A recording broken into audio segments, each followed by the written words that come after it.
attorney Laura Anthony, founding partner of Legal and Compliance, a full-service corporate securities and business transactions law firm. Today is a continuation in a LawCast series talking about the latest guidance from the SEC on cryptocurrencies as a security. On June 14, 2018, William Hinman, the director of the SEC Division of Corporation Finance, gave a speech at Yahoo Finance's All Market Summit, in which he made two huge revelations for the crypto marketplace. The first is that he believes a cryptocurrency issued in a securities offering could later be purchased and sold in transactions not subject to the securities laws. The second is that Ether and Bitcoin are not currently securities. Also, for the first time, Hinman gives the marketplace guidance on how to structure a token or coin such that it might not be a security. Prior to Mr. Hinman's comments, the Division of Corporation Finance issued comments to our clients, which comment letters gave an indication of the progression of the SEC's thinking. In particular, in an earlier letter, the SEC comment was, in relevant part, as follows. We note that you will accept Bitcoin, Ether, Litecoin, or Bitcoin Cash as payment for your common stock. Please disclose the mechanics of the transaction. For example, explain the following. Whether the digital assets are securities and where you have determined that they are, how you will structure each individual transaction so that you are in compliance with the federal securities laws.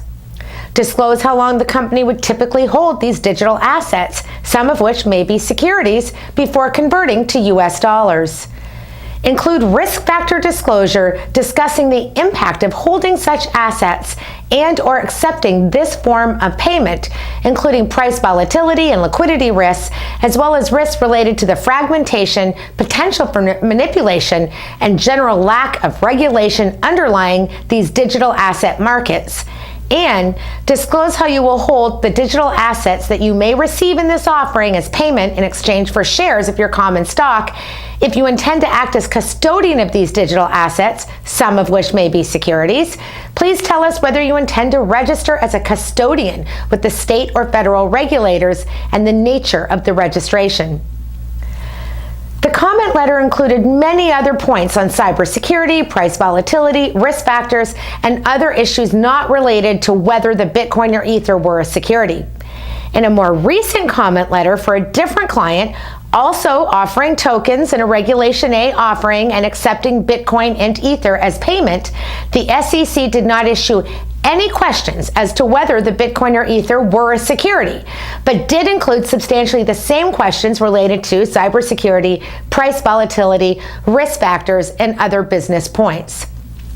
The SEC Division of Corporation Finance is pragmatic in its approach, and despite frustrations at times, would not allow division directors or its division director to make public statements and then allow its staff to issue comments or take positions that were in direct contravention to those statements.